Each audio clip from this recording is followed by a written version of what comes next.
Welcome to Q&A with, a show where I focus on the role behind the person to give you some insight into how to operate in their world. My name is Sian Duckworth and I am a junior UX UI designer. So what exactly is a junior UX designer? So a junior UX designer is someone that designs digital products, whether it be apps, websites, games, voice interfaces, anything digital really. So then you're not involved in the physical products at all? No, that would be a product designer. What does UX stand for? UX stands for user experience. I've also heard the phrase UI. What does that stand for? UI stands for user interface. So a UX designer takes you through the whole process. So usually it's research as well. They will research and then they'll start to put things together for a solution. Whereas a UI designer is the interface itself. So you're designing everything that you see on screen. So in my role, I do a little bit of both. It's mainly UI design. It's heavily design based, but we can do a bit of UX as well. Okay. How does your role interact with these other professions, such as a web developer, R&D, marketing, project manager, UI? How do you interact with them? Okay, for me, I work in e-commerce, so we go through we have salespeople, we have account managers, we have project managers, we also have web developers. So I work quite closely with web developers. So anytime I design anything, the next stage will be to go to the developer to get it actually built. So I interact with developers probably the most, project managers the most as well, and also account managers and sales. Okay, so quite a few roles you interact with. Mm-hmm. So then, how is a project initiated and what stage do you come into this project? So it normally goes through sales. It will start off at sales. So the salesperson will win the client, and then once we've won the client, sometimes we can pitch to a client, so we could make a mock-up of what we would like to do with a website, and then the client will say, okay, yeah, we're happy to come on board with you guys. And then it goes through the account managers and and then I get kind of, this is what the company wants, this is what the client wants, and can you design this part of the website? You normally start off with a homepage, so then you design the homepage, and then as a junior designer, I get some of the other pages to do. So we're never involved in the pitch for me because I'm a junior, but we are involved in the kickoff. So there's normally the account manager or a project manager and then the design team as well. So we're involved from the very beginning of the design phase. Are you an agency? Are you a software as a service? What exactly? So I work for a agency. So it's a digital design agency, and we predominantly use Shopify and design people's storefronts that way. In order to be a UX designer, what qualifications must you have and what experience should you have? Well, you can take quite a lot of routes, but for me, I went down the uni route. So I've got my master's in UX design, and that's just because I started off by just looking on Twitter, and I saw people were posting like their daily UI stuff, and I was like, oh, I could do that. So I was like, all right, let's see what I can do. So I set myself up a Figma account. It's free, so I just set one up, and I started doing daily UI challenges, watching YouTube videos, and then I was like, okay, I want to learn this now. So it was either between a boot camp or going to uni. So then I decided, you know what, I like to be taught in person. So I decided to go to uni and just do my year. And yeah, that's the qualifications. Okay, what was it? Figma? Figma, yeah. What is that? So Figma is the software that I use to design. So a lot of companies use Figma to design their web interfaces. And you played around with that before you knew this is what you really wanted to do. So I take it then there's a free version that people can go around and just play around with and decide if it's for them? Yeah. Okay, that's an interesting tool. You mentioned you did UX design as a master's. Yeah.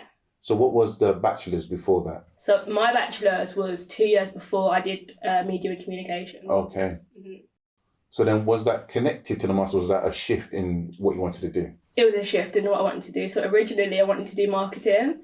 So I kind of had my heart set on doing marketing. And then once I got out of uni and I realised this is very competitive and I don't know how to navigate, confidence with jobs and navigate the marketing space, I guess, I was like, okay, so I just started working. I was working in a restaurant, so I was working there for another 2 to 3 years after I'd graduated.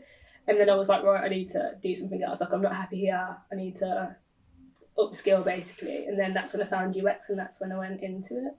Oh, fair enough. And where are you based and where did you go for university? So I'm based in Birmingham, and I went to Birmingham City University to do my master's. Congratulations on getting your master's. Thank you. So besides the master's route, is there any other certificates or licenses that you could have that could boost your employability within the UX design realm, I guess? So a lot of people usually do boot camps. So there's like the Career Foundry boot camp. There's the Google boot camp. There's quite a few boot camps that you can do. I was going to do this. There's a boot camp called Love Circular. So I was going to do that one originally, but then I opted into doing my master's instead. How else can you stay up to date with the latest developments in the UX world? Is that like conferences, courses, internal training? Yeah, so I go to a lot of events outside of work and uni and stuff. I go to like Black Girls in Tech events. There's different events that you can do that are run by independent organisations, but there's also a lot of YouTube content. There's a lot of Twitter content. There's a lot of content out there of people like saying, okay, this is what you can do, this is how you can keep up to date with the latest trends. What was the last bit of that question? And then in terms of internal training, I do on a Monday and a Wednesday, I believe, I do 2 hours of training where I don't have any client work. I just solely just see what's out there, increase my skills, have a play with Figma. If there's anything that I want to kind of go into or look at more AI, anything like that, I can just do it in my spare time. Do you ever hope to get to the stage where you're also able to train other people as well? Yeah, definitely. I think for me, I'm at the very start of my career, so working in e-commerce is something that I love doing it, and I don't think I'm going to leave anytime soon, but I do want to be able to get to a stage where I am mentoring or training people below me. So like becoming a senior, that's definitely in my plan. Just to, I guess, go back to one of the earliest things you mentioned. Forgive me if I'm saying this wrong, but Black Girls in Tech. So in your industry, are there a lot of Black girls in tech, or is it quite small? Yeah, I think it's like 3% of tech is Black women, and then like 8% is just Black people in general. So there's hardly any. I feel like if you're going into a role, being a Black person, expect to be the only Black person on your team and stuff like that. Did you know that going into this industry, or was that quite a shock for you when you started? I mean, it's something that a lot of people do talk about. So when I first started playing around with it, I wasn't expecting really to go into the tech industry. I was just like, oh, I like designing, it's super sick, like I could do this. That's all I was thinking about. I wasn't really thinking, okay, this is going to be my career and I'm going to have to navigate through certain barriers. So I did know about it, but when I got into it, it's like, okay, I can see now. But in my experience, it doesn't bother me. Like, it does not bother me being the only Black person in the space, or because I've always grown up around a lot of diversity, so it doesn't bother me at all. So, just out of curiosity, why the interest in UX design in the first place? I've always been someone who loves like media. When I was in year 9, I started in school and I chose media as one of my options. So the first thing that we did, I think, was make a music video. So I've always been that way inclined. I've always been like designing. We used to make album covers. We used to do like posters, that kind of thing. So I went through media, then I did media when I left school. And yeah, it's just been something I've been interested in, but I didn't realise that graphic design is what I wanted to do because media is quite broad. So it was like if I'd known, I would have just done a graphic design master's or a graphic design bachelor's instead of doing media at first. So that was, yeah, I guess where my interest began. And then after that, it was like I said, just in lockdown, I was on Twitter and probably doing not very much, and then I found it and I was like, oh, I could do that. It's designing, I could do it. Oh, you found your passion. Yeah. What routes exist in terms of employability? What routes exist for a UX designer? Freelance. So a lot of people can do freelance design once you get the qualifications, or once you kind of get confident in designing, you can go down the freelance route.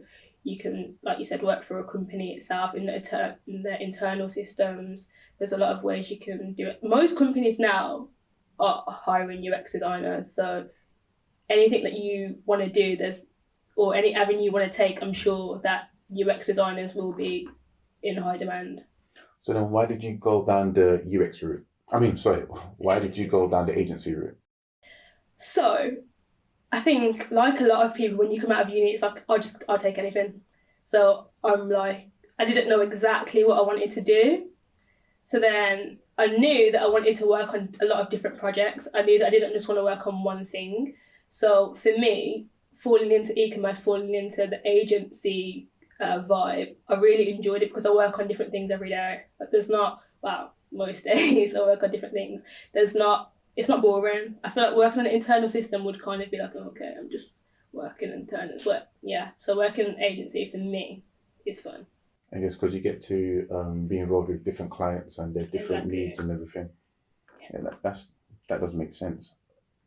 What is a typical day today like for you? So I'll get in, I'll have a coffee, I'll check through my emails, also have a look at my schedule to see what's scheduled in for me to do that day, and then start my tasks based on what I'm scheduled to do. If I've got anything that runs over from yesterday, then I'll get that done, get that sent over, and then go through that, have my lunch. After lunch, settle down, carry on designing. If I've got any meetings that day, I'll take my meetings, and yeah, that's a typical day. Go home. Working for the agency, you have a lot of clients, as you mentioned before. Mm-hmm. Are you able to share what kind of clients they are? Wow, they're more like skincare brands. We also have a few bedding brands. They're just like people that have individual stores, stuff like that. I guess maybe for your agency, of course, you don't need to tell us who they are and whatnot, but are you assigned a particular type of clients and then maybe another UX designers set a particular type of clients? Is it you work across the system in general? That's just you. So in my agency, there's my lead designer and then there's me. So it's just us two. So whatever clients we get, there's a lot of times I'm working on that project as well. Okay, so then just being two of you, then how stressful can it be? It's not actually that stressful for me personally because my manager, he's been in the industry for quite a while now. So he's like, you're not allowed to be stressed. 5:30, log off, go home. He's quite strict to me like that. So he doesn't want me to kind of burn out. So I know a lot of people that can get into a job and it's like you're burning out, you're designing all day, it's stressful, like you've got this amount of deadlines, but he's actually quite good with me. So I don't experience that much stress. Shout out your manager. No, yeah, shout out to my manager. He's great. I know you just said it's not as stressful as it is for others, perhaps. So then, what is the hardest part of your job? The hardest part of my job, I'd say, I'm not a mathematical person, and there is a bit of maths involved in designing. You wouldn't think it, but there is. It's like you've got a page, and you need to add 3 boxes to this page, 3 product cards, something, and it has to be equal. You have to divide this by this. So there's maths, and I'm not good at maths. Numbers make me nervous, literally. So that's quite hard. Also, when you spend a lot of time designing things, you start to get attached to your design. So then when you share those to a client and they're like, actually, I don't like it, it's like, oh, okay, great. Like, I've got to go back to the drawing board now with that one. So that's probably hard. I guess taking the feedback and not making it personal. Just know that this is your job and this is what you have to do, and the client is right and you have to do what they say, really. Well, then how do you, I guess, I know you said you just go on and just do what the client says, but when you put so much effort and time into a particular function or system or whatnot, and the client says this ain't it, Mhm. well, do you just say, okay, fine, what do you want, or do you try to get them to see the merits in what you've created? It depends because a lot of the time we are the professionals. Like they've come to us. One, they're paying, so whatever they say kind of goes because they're forking out quite a big amount to pay for this website. And but if they'd say something like, "Okay, we want squiggles all around the website and like rotated and like crazy stuff that would not work from a UX perspective," it's like, no, we can't. We'll push back on it a little bit. It's like, okay, maybe try this, or because for best practices we'll do this, and we can like go back and forth. And then sometimes they're like, okay, cool, like you're the professionals, like go with what you've got to go with. But sometimes it's like, well, oh, this is what I want. So Has there been instances where a client has shown you what someone else has done and they want that, but you're like, this wouldn't work for you, or this for what you want, this is not right for what you want or what you're paying for. a lot of the times, especially working across, I'll use example skincare brands. A lot of skincare brands want what other skincare brands have, and it's like, okay, that works for their clients, but I mean for their customers, but probably not for yours. So you have to be firm, but again, they give them what they want or offer alternatives. Like a lot of the time, you can say, okay, that's fine, that's what you want, but how about this, and just design it and just show them too. And then sometimes they go with what you've um What you thought of. exactly.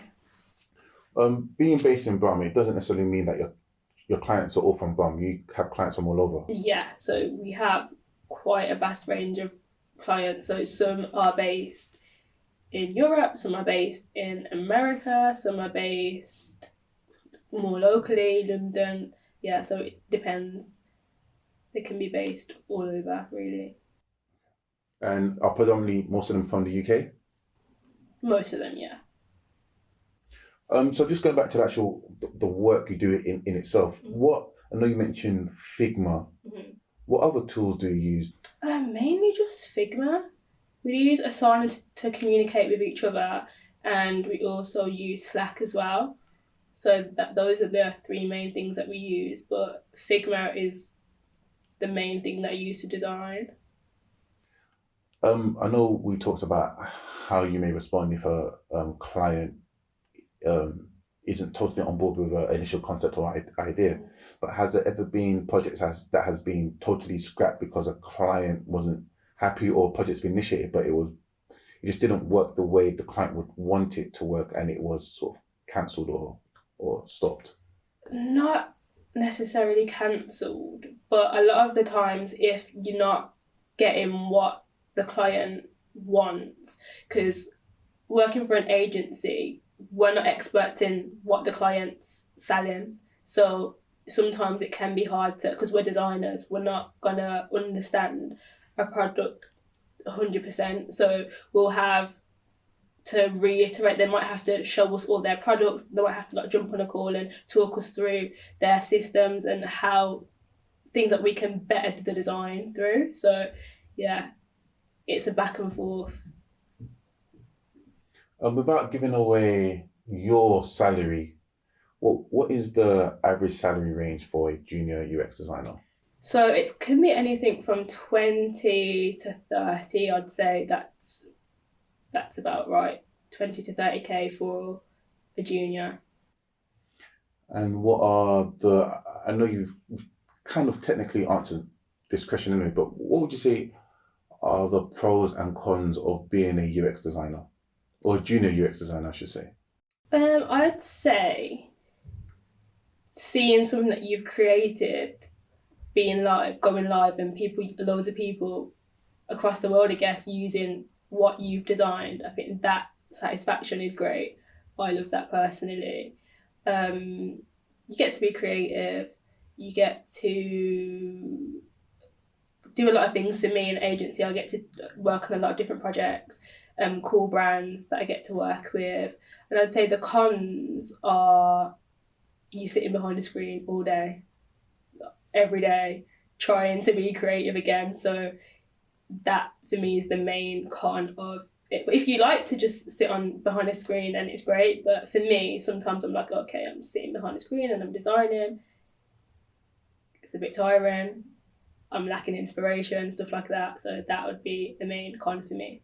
Has any of your friends used any of the used a product that you've worked on or a service that you've worked on, and you've been like, yeah, that was me. I was involved in helping that brand or involved in that particular product.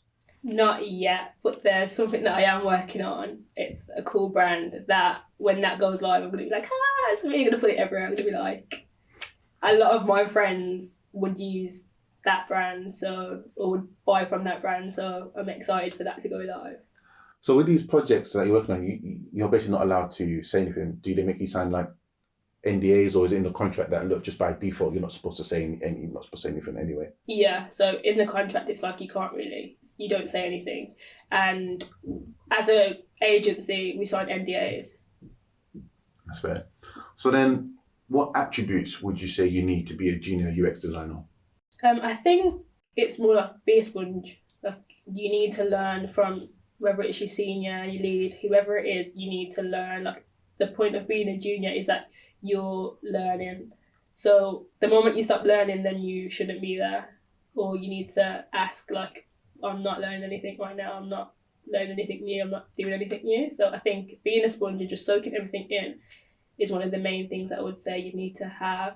And also a thick skin, because you're going to get a lot of feedback, I'd say. Not necessarily negative feedback, but you might think, this is a super sick design, it's perfect, and then you send it through and it's like, actually, this is wrong, this is wrong, this is wrong, do that again, got to do that again, and it's constant. So yeah, have a thick skin, and just, if you enjoy designing, then know that you probably won't after you've designed a page 50 times. Okay, so just before we wrap it up, a question I ask all my guests: what song would you like to include in our playlist? What song? Yeah. Oh, what type of song? Any song. Oh no, I wasn't ready for this question. What song? Any song. Thames, Try Me. That's like one of my favourite songs right now, so I'm gonna. Okay, Thames, Try Me. Okay. Thank you very much. Thank you. My name's Sian Duckworth. I'm a junior UX UI designer, and you've been watching Asani TV. Asani TV, it is a wrap.